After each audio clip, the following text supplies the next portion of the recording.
Alright, this is Stick again. I just wanted to go over with you this morning. I've put together a new cook system for me, a new kitchen to bring with me whenever I'm going out with two people. I wanted to have something that was kind of lighter weight than what I've currently got now. So I've just kind of changed a few things up. Also, I've kind of gotten interested here lately in alcohol stoves, so I've been kind of getting some of those to use with some of my cook pots and whatnot. But anyway, what I've got here this morning is this is actually a GSI Halulite tea kettle. It's inside of a stuff sack that I made to put it in just to kind of hold everything together when it's in my pack to carry it with. The stuff sack is just made out of some 1.1 ounce ripstop that I got at Walmart on the clearance bin, and I used some of this Mountain Laurel Designs light line. I just have a bunch of that, so I kind of cut some up and I used it to make a draw cord for the sack. But anyway, just kind of show you what all I got, and just so you know too, everything for my cook kitchen is in here except for my alcohol. This is just a bottle that came with my white box stove when I got it. It holds 4 ounces. It's got a flip top on it, so it's a pretty nice little bottle to have. Pretty lightweight. Also, I have a medicine cup that I use to weigh, but I'm starting to kind of get to where I can just kind of eyeball it and know about how much I've got in my stove. But anyway, so just kind of show you what I got inside there and everything. First off, this stuff sack here, a lot of people say that they put rubber bands around the lid to kind of hold it on. I was just afraid that a rubber band might not hold up too well. It might kind of slide off the side or something like that. So I made this stuff sack, and just so you know, on my scales, my stuff sack weighs about 0.2 ounces, so it doesn't really weigh a whole lot, and it doesn't add a whole lot of extra weight to it. Now it does have a handle on it. I got the handle inside. The lid, it doesn't sit real firmly on. Again, that's why I made the stuff sack.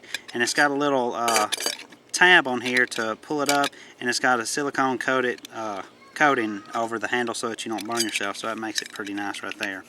Also, the lid, it has a vent spout there, so just in case you do decide to put something over the spout to kind of hold up a little pressure in there, maybe make it boil just a tad bit faster, it will vent so it won't pop a cork out or something if you decide to put something in there. So anyway, inside my cook pot, the first thing I have is I have my bandana with my stove. This is the white box original stove. It holds about 3 ounces of fuel. It only weighs 1 ounce, so it doesn't weigh that much. It's a real solid, sturdy stove. It's got a rolled lip on it, and it's just a pretty tough stove from what I've dealt with it so far, which hasn't been a whole lot. Like I say, it holds about 3 ounces of fuel though, so you could really load this thing up and it'll really cook for a long time. So that makes it good for whenever you have more than just one person, so that's why I'm using this on my trips when I carry my wife or my son, or maybe even both. That just depends. So that's my stove there. Inside here, I've just kind of got a little bit of all my fire starting stuff. I'm not necessarily going to keep all that inside there. I just have it in there for the moment. What I have in here though is I have some of the REI Stormproof matches. Those are really good matches. You can actually stick them down in the water, fully submerge them in water, pull them back out, they'll light right back up, but they do burn kind of fast, so you have to watch that. I have just a regular small Bic lighter. I have a Scout model Light My Fire fire steel, and I have just one single package of wet fire tinder. All that in the snack size Ziploc weighs 2.3 ounces. Like I say, I probably don't need to carry all that, and I'll probably just refine this as I go. But for me, I'm happy with it for now, and again, I won't store it all in the same place. I just have it all in here now. You don't want to put everything in the same place. Next thing I have in here is the windscreen to go around the setup once I get it going. This is the windscreen that came with a white box stove. The windscreen is about 4 inches tall, and it measures about 24 inches wide or long. Also, there is a heat reflector in here if I could get it out. Let's see. Well, you're just going to have to take my word for it. I might be pulling on the wrong one. But there is a heat reflector in there somewhere. It's about that size right there. Just fits under the stove real well. You can bend the corners up on the heat reflector, and it makes a priming pan as well. Also, this one, it does have the holes around the bottom, so it'll let ventilation in while you're cooking, so that's really good. It also has a paper clip on there as well to kind of hold it together. The last thing I have in here is my handle. Like I told you, one of the reasons I made my stuff sack is because whenever I have the handle on here, it's hard to get, whenever I have my handle on here and I put it in my stuff sack, these little edges right here can kind of catch. So for that reason, I've just been putting it inside there just to kind of make it easier.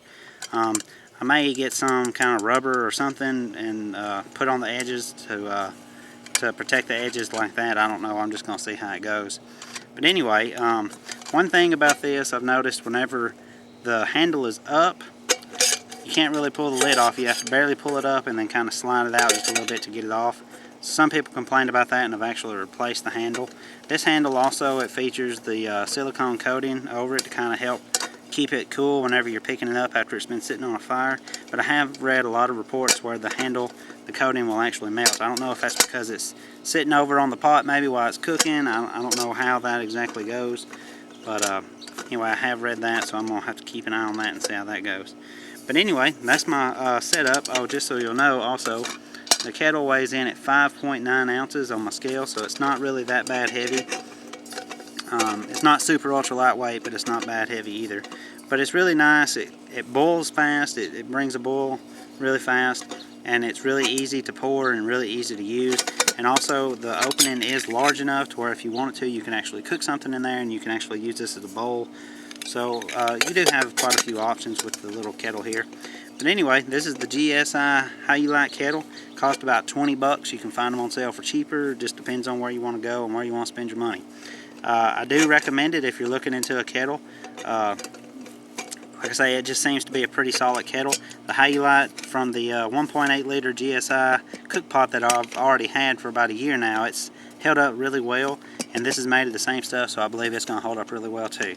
So anyway, this is my kitchen setup that I've got for 2 or maybe 3 in a pinch. I just kind of wanted to show you a little bit about it and just kind of let you know about what kind of setup I'm using. Of course, I have different setups that I'm going to use when I go solo, or just, you know, depending on the condition. But anyway, if you're looking into kettles, or even if you're looking into a alcohol stove for 2 or more people, this is a really good stove to look into. They're pretty inexpensive to buy. Bill in Montana is the guy that sells them. He's a super nice guy. He's helped me out already a lot between this stove and the solo stove. But anyway, this is it, and I appreciate you watching. Thank you.